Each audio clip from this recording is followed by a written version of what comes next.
Self-regulated colleges in the healthcare field are responding to calls from the public for more transparency.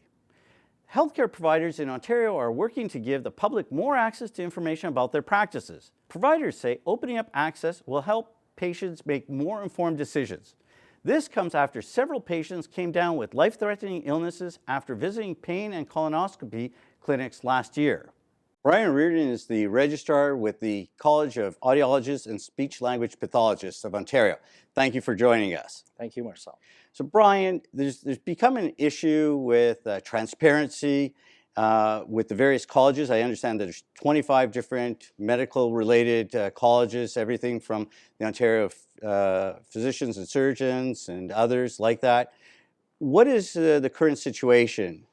Well, I guess, Marcel, this started about 2 years ago when the Toronto Star and other media started questioning how transparent is self-regulation. Self-regulation's been around in Ontario for, in its present form, for about 20 years now.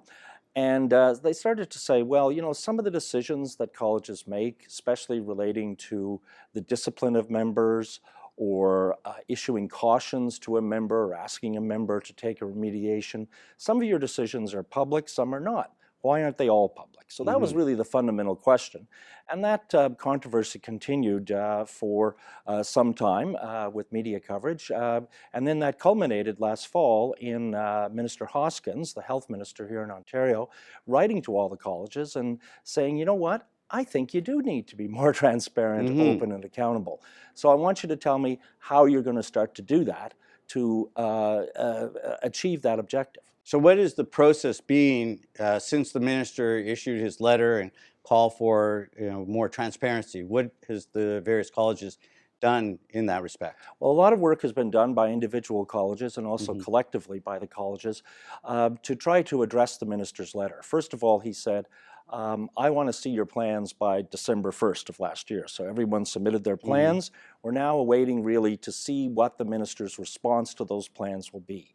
So most colleges basically said, look, we agree, some more material can be made public for members of the public. So things like cautions, things like remediation programs, where previously those decisions were confidential because colleges felt that those were more remedial in nature. If you referred to discipline, and it's a very serious thing, that could be sexual abuse, that could be malpractice, those kinds of things, those have always been public. In fact, the hearings for discipline are public. The decisions are public. More decisions like that, where there seems to be a moderate, maybe to high risk for the patient in dealing with that practitioner, that information will now be on the public register beside that member's name.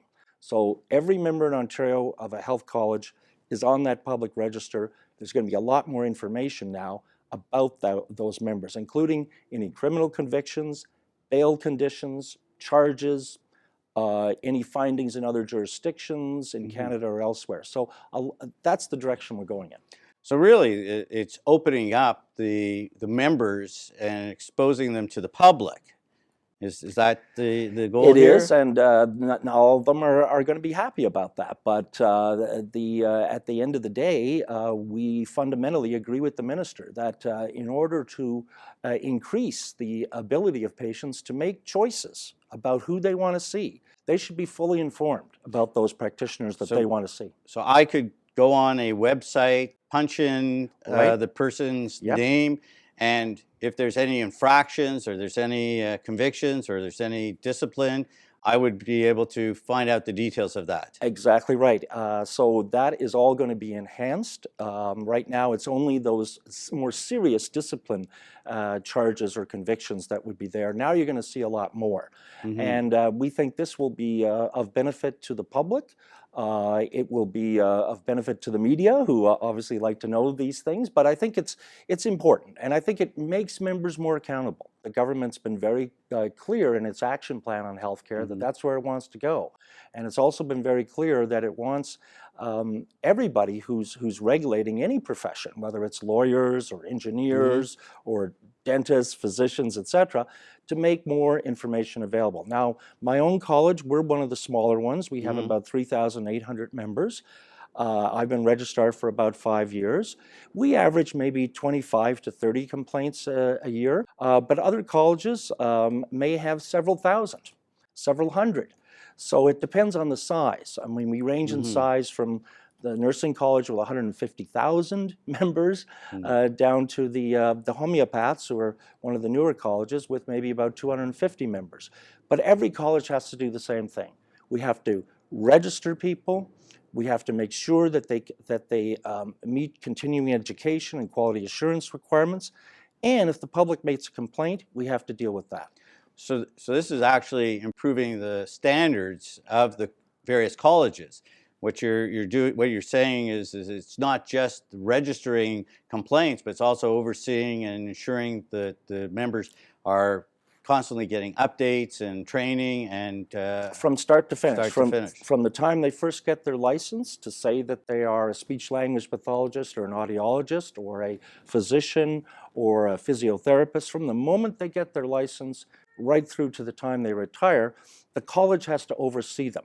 And we have a responsibility to the government, to the public more fundamentally, to ensure that everyone is out there that is offering that care, that calls themselves a healthcare provider, a regulated healthcare provider, is providing top-notch care, accountable care. And if there's a complaint, we have to make sure that people know how to lodge that complaint and deal with it fairly and directly. A lot of people have seen the healthcare system as being a private old boys network, as it were. How are you changing that perception? Well, for one thing, most of the registrars now are actually women. But more seriously, the perception that that some colleges are more protective of their members than of the public, that is a perception that you do see in some of the media coverage. And that is something we have to tackle. And I think we have to tackle it through being more transparent and accountable and showing that we are in situations where a member gets into difficulty, serious difficulty, then we address that.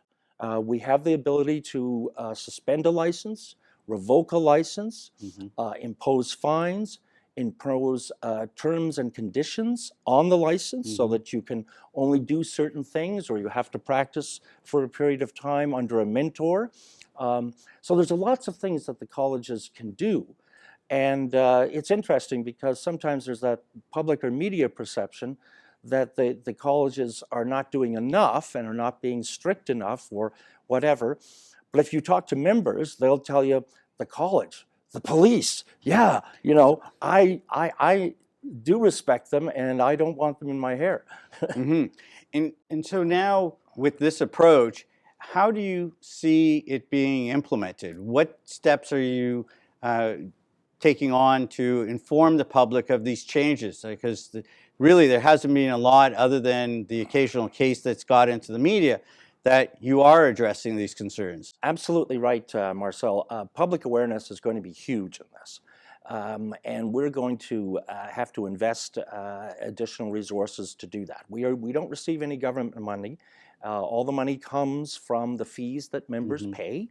And we're going to have to make greater investments in public awareness to make sure that those fundamental things are there, that members of the public know that there's a public register of all the names of the practitioners they can access, that they can lodge a complaint and what the process for doing that is. Those kinds of things we will have to definitely invest in.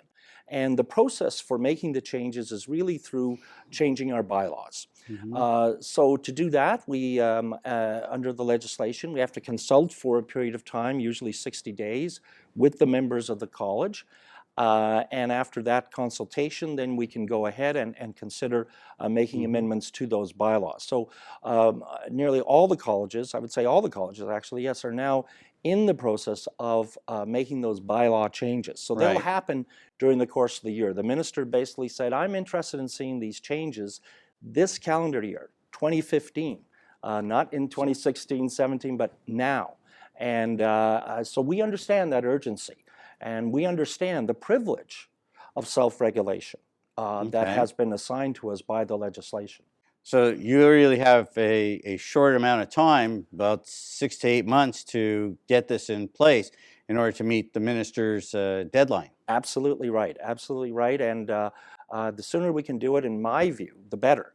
Because I think that more transparency will translate into more public trust, a more informed public, a more engaged public, and a more accountable set of healthcare providers.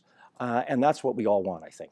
And how has Queen's Park reacted to this? So you mentioned the minister is giving you direction, but has there been any other direction from the government on this area? Well, I would say that certainly the minister has been the most prominent spokesperson about this, but also the opposition parties have certainly weighed in on this with their questions in the legislature about when are you going to do something, Minister, and those kinds of things. So the health critics, both Christine Elliott for the PCs and Franz Jelenow for the NDP, have been very much on these files and have been pushing for greater accountability and transparency for several years.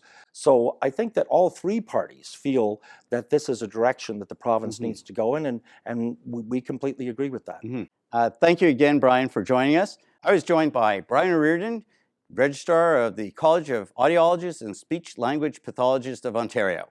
We'll be right back with The Point.